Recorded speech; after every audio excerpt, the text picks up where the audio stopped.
This group of entities is channeled by Patricia Cori, and her website is SirianRevelations.net.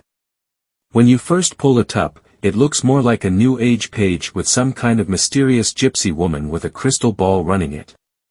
But don't let yourself be fooled just because she is presenting tarot readings and other occult practices.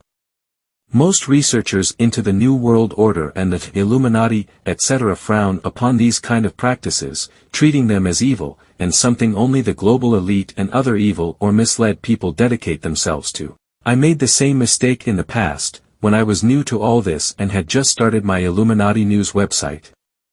Now I understand that the concept that is generally shared regarding these practices come from Christian researchers who are also exposing the New World Order.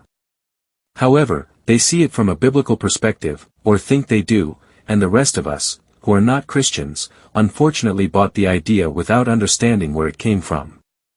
With that said, astrology, tarot cards, palm readings, crystals, stones and bones and such can have real value when it comes to understanding certain concepts. Much of it is not so much the objects themselves as it is the energies put into them. But if people get results from them, no harm done. But at bibliotecapliods.net, I started reading the article, thinking these were the bad guys. However, as I moved on I noticed that these entities had some quite valuable things today, and there were indications that they may be benevolent. One of the indications that they after all were here to help was that they stressed that we humans need to claim our sovereignty and not let anybody else control us. In other words, they had the signature of a helpful group. They reminded me of the Pleiadians in certain terms, having a similar message. Then again, the Pleiadians have Sirian connections as well. Patricia is saying that this particular group of Sirians originates from an ascended Sirian star, Satais, which is the equivalent to Sirius B. If so, they come from an ascended Sirius B, which in itself is not as peculiar as it may sound, because there are ascended versions of stars as well as planets. They are supposedly not the same beings as Sitchin called the Anunnaki. These ascended beings Cori is channeling were once part of seeding an earlier race of humans, and were also present on Earth in the second cycle of Atlantis, and in Egypt. Instead, they tell us, quite like LPG, that the Anunnaki come from Sirius C.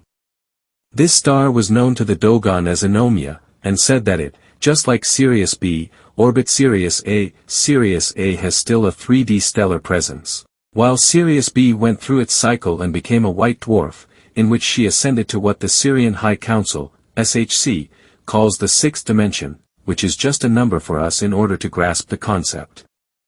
There is no sixth dimension in universal terms, it's just a label. There are no set boundaries between dimensions, but this is where the Sirian High Council allegedly dwells. Sirius C went through a similar process as Sirius B and became a white dwarf, but it didn't make it all the way to the sixth dimension but landed in the fourth. The Anunnaki, the SHC says, stem from Sirius C, and their planet was slingshot out of orbit when Sirius C became nova. Since then this planet is on a 3,600 years orbit between our star system and Sirius. As the reader can see, there are many different theories as of where the Sirian overlords come from. My most solid sources mention the dog star, Sirius A, as the home star and headquarters of the wolfen reptilian species which has haunted mankind for almost 500,000 years. They have no information on SAME and Sirius C, and this is why I want to leave it a little bit in the open as of whom the Sirius C people are for now. What my best sources say, however, is that Sirius A is definitely the headquarters of the Sirian wolfen reptilians. The SHC, just like the Pleiadians and other channeled sources of high quality, say that our worst enemy is fear, and that this is exactly what the Sirians who control our world are putting us under, over and over. They even call these controlling forces the false lords of Earth. Interestingly enough, on a grander scale, the one mind of humanity, our mass consciousness, the collective frequency of this soul group, will determine time and place when we will have alien visitors landing on Earth, and whether it will be a hostile or benevolent contact. Of course, ETs have already landed on Earth, but they are talking about on a scale where they will make themselves known. The governments of this world are quite afraid of what is going to happen in this respect, because they know that if the Sirians land en masse, they will overthrow the world governments, just like Utu Shamash said to me. Moreover, the SHC says that the dimensions are bleeding into each other, as we wake up to our multidimensionality and due to cosmic events, and beings from every level are now able to pass through the portals. And here is the kicker, something I rarely hear channeled entities say. Craft and ships are not needed to make the journey, and you know this deep within you. Some are mere holograms, helping you understand the essence of contact. What they are saying here is that ETs are traveling in the nano world and don't need spacecraft. Other entities have hinted at this as well through channels, but not as bluntly as this group. They are also mentioning that we are not alone, and there are those who are very eager that we succeed in our quest, and that they are always willing to help, but within the boundaries of universal laws, which is more evidence that this may be a benevolent group. They also mention certain Pleiadian and Andromedan groups who are affiliated with them, but still work separately, from what I understand, to help us out, amongst many others. And not only are they willing to help us humans, but every living creature on this planet, which indicates that they are very concerned about the living library. In addition, they say something I was waiting for, which would determine pretty much what kind of group this is.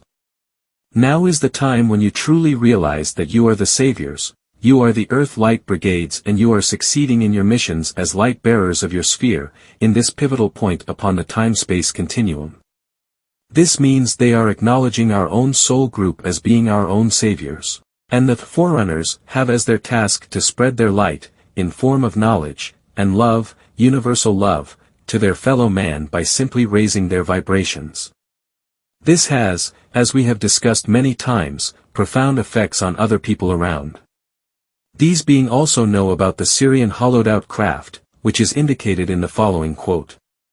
Deflect the comets from your sovereign space, refuse the bearers of dark tidings, stand tall against the winds of change.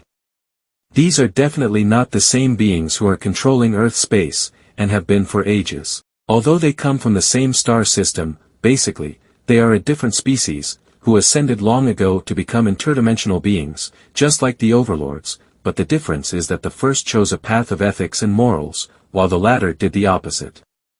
Certain metaphysical entities would group them, service to others and service to self. Interesting is that both these groups have been involved in genetic engineering and/or manipulation here on Earth in the distant past. By any token, there are beings who are watching us who want us to succeed, and we are free to ask for help when we need to. Help will come, but within the boundaries of universal laws.